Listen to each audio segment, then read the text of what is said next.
நீ தான் 10th result பார்த்தியா? அவன் பார்த்தேன். எவ்வளோ மார்க்கு? 480. சூப்பர்ல, குடு. வீட்டில் என்ன சொன்னாங்க? வீட்டில் ஸ்கூலில் ஃபஸ்ட்டு மார்க் யார் அப்படின்னு கேட்டாங்க. அட பொம்மால, இதை பற்றி தான் இந்த வீடியோவில் பார்க்க போகிறோம். அதாவது ஒரு பையன் கஷ்டப்பட்டு இவ்வளோ மார்க் எடுத்திருக்கான், அது உங்களுக்கு கண்ணுக்கு தெரியல. ஃபஸ்ட்டு மார்க் எவ்வளோன்னு கேட்குறீங்க. அவனை பாராட்டணுமே சீராட்டணுமேன்னு இல்லை, ஃபஸ்ட் மார்க் எவ்வளோ. அப்போ ஃபஸ்ட்டு மார்க் எவ்வளோன்னு தெரிஞ்சாதான் நீ பாராட்டுவேன். அவன் ஃபஸ்ட் மார்க்காக இருந்தால் மட்டும்தான் நீ பாராட்டுவேன். மயிரே, அதாவது ஒரு சொசைட்டியாகவே மார்க் வெறி பிடிச்சி அலையிறாங்க. எப்படி சொல்றது? இல்லை மார்க் கம்பேர் வேறு பண்ணுவாங்க. அவன் இவ்வளோ மார்க் எடுத்திருக்கான், நீ இவ்வளோ தான் எடுத்திருக்க அப்படின்னு. உனக்கு நடந்துக்கிட கிட்டத்தட்ட அதே மாதிரி தான். அதாவது இப்போ அவங்க பக்கத்து வீட்டில் ஒரு அக்கா இருக்காவ, அவனும் 10th மார்க்கு வருதுன்னு வச்சுக்க, உனக்கும் வருது.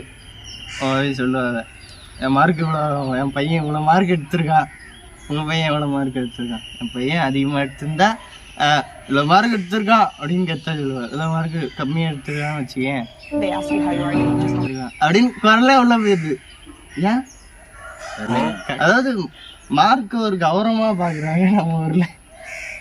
மார்க் அதிகமாக இருந்தால் தான் கௌரவம், என் பையன் நல்லா படிக்கிறான் அப்படின்னு நினைக்கிறாங்க. மார்க் இஸ் ஈக்குவல் டு கௌரவம் அப்படின்னு.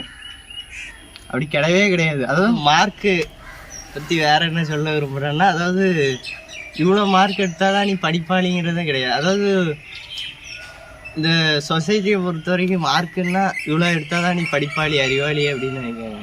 எல்லாரும் அப்படியே படித்து தான் எழுதுறாங்க. நானுமே அப்படி தான் எழுதுனேன்.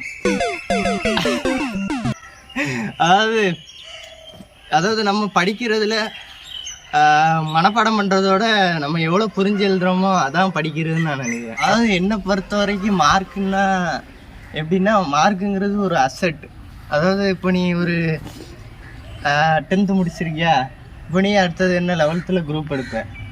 அப்போ நீ 400 மார்க் எடுத்தால் தான் உனக்கு பயாலஜி கிடைக்கும். நீ ஒரு டாக்டர் ஆகணும்னு நினைக்கிறேன்னு வச்சுக்க உனக்கு. அப்போ நீ அவ்வளோ எடுத்தால் தான் உனக்கு உள்ளே போக முடியும். அப்போ நீ 400 மார்க் எடுத்தாகணும்.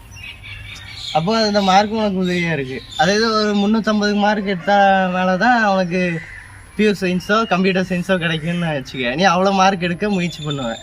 அப்போ அது உனக்கு உதவியாக இருக்குது. அப்போ நீ அவ்வளோ மார்க் தான் எடுக்கணும். அதே இது நீ 12th முடிச்சிட்ட, முடிச்சு ஒரு இன்ஜினியரிங் போகிறோன்னு வச்சுக்கேன்.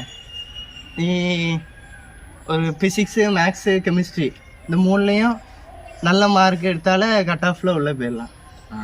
அதனால் நீ அந்த 3ல் மட்டும் ஒரு நல்லா படிக்க முயற்சி பண்ணணும். கான்சன்ட்ரேஷன். அடுத்து நீ ஒரு ஆர்ட்ஸு எடுக்கிற, ஃபிசிக்ஸில் ஒரு இது, அப்போ ஃபிசிக்ஸில் மட்டுமே ஒரு நல்ல மார்க்கு, மீதியெல்லாம் பாஸ் மார்க் எடுத்தாலே போதும். அது மாதிரி நீ தேவையானது மட்டுமே படித்தாலே போதும், மீதியெல்லாம் பாஸ் மார்க்கு. நீ எல்லாத்தையும் போட்டு நல்ல மார்க் எடுக்கணும், ஃபுல்லாக மார்க் எடு, அதெல்லாம் அவசியமே இல்லை. ஆனால் சொசைட்டியே அதை தான் விரும்புது. பண்ணுறது மார்க் ஒருவேளை நீங்கள் கம்மியாக எடுத்திருந்தாலோ மீடியமாக எடுத்திருந்தாலோ வருத்தப்படாதீங்க. மார்க்குங்கிறது ஒரு விஷயமே இல்லை, அடுத்தவன் போடுறது தான் மார்க்கு. அதனால் உங்கள் திறமைக்கு ஏற்ற இது உங்களால் முடியும். உங்களுக்கு ஏதாட்டும் எய்ம் இருக்கும்ல, அதை நோக்கி ஓடுங்க. லீவ் நாளில் யோசிச்சு பாருங்கள் என்ன பண்ணலான்னு. வருத்தப்படாதீங்க. நீங்களும் பேரண்ட்ஸ் போட்டு வண்டடிக்க என்ன மைத்த படிச்ச அப்படின்னு. மார்க்குங்கிறது ஒரு சாதாரண விஷயம்தான். உங்கள் திறமைக்கு ஏற்ற இதுவே நிச்சயமாக கிடைக்கும். நீங்கள் உங்கள் திறமைக்கு உள்ளது ஓடுங்க, நிச்சயமாக நீங்களும் சக்சீட் ஆவீங்க. நிச்சயமாக மார்க் எடுத்தவங்க தான் சக்சீட் ஆகுன்னு ஒரு இதுவும் கிடையாது, சரியா? அதனால் கவலைப்படாதீங்க. பேரண்ட்ஸ் மார்க்கை பற்றி எப்படி பசங்க மார்க் எடுத்தால் அதை ஹேண்டில் பண்ணணுங்கிறத பற்றி எனக்கு சொல்ல வேண்டியது என்னென்னா, அது இவன் நல்ல மார்க் எடுத்திருக்கான், இப்போ அவனை பாராட்டில் எதுவும் பண்ணல. அது அப்போ அவனுக்கு எப்படி இருக்கும்? இவ்வளோ நல்ல மார்க் எடுத்திருக்கோம், யாருமே ஒன்றுமே செய்யலை, அப்போ நம்ம எதுக்கு இவ்வளோ மார்க் எடுத்துமே ஒன்றுமே செய்யலைன்னா எப்படி இருக்கும்? படிக்கிற எண்ணமே போயிடும். அதனால் முதல்ல இவ்வளோ மார்க் எடுத்தால் பாராட்டுங்க, சரியா? அதே மாதிரி ஒருவேளை மார்க் எடுக்கலைன்னா அவங்கள போட்டு நச்சரிக்காதீங்க. அவங்களுக்கு வேறு ஏதாட்டும் ஐடியா இருக்கலாம், அவங்க படித்த மார்க்கு நினச்ச மார்க் வராமல் கூட இருக்கலாம். அதனால் திருத்தவங்க கையில் தான் இருக்குது. அதனால் அவங்கள போட்டு கடுப்பேற்றாதீங்க. அவங்களுக்கு மென்டல் டார்ச்சர்ல நீ எதனா எசுக்க பொசுக்கா பண்ணிட்டு போய் உள்ள உட்காந்துலான்னு பாக்குறேன் ப்ரோ. கட்சியில நான் அதுக்கு தான் ப்ரோ ட்ரை பண்றாங்க. நிறையா எல்லாம் வேறு பண்ணிடுவாங்க. அதனால் அவங்க போட்டு ப்ரெஷர் ஆக்காதீங்க. நீங்கள் தான் சொல்லி புரிய வைக்கணும். நீங்களே இப்படி இருந்தீங்கன்னா அவங்க என்ன பண்ணுவாங்க, சின்ன பசங்க.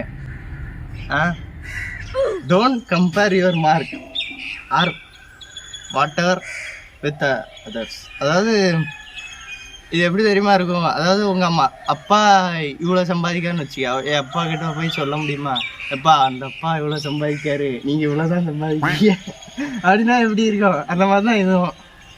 அதனால் கம்பேர் உங்களுக்குள்ளேயே பண்ணிக்கோங்க, அடுத்தவங்களுக்குள்ளே பண்ணாதீங்க. அது ரொம்ப மனசு வேதனையாக இருக்கும். இந்த வீடியோ நானும் ஒரு சாதாரண தற்கொலையாக எனக்கு தெரிஞ்ச விஷயத்த பேசியிருப்பேன்னு நினைக்கிறேன். இந்த வீடியோ பிடிச்சிருந்தா உங்களுக்கு ஷேர் பண்ணுங்கள். லாஸ்ட்டாக சொல்ல விரும்புகிறேன் என்னன்னா, better parenting, better childrens. Thank you for watching this video. See you again. Share பண்ணுங்கடா.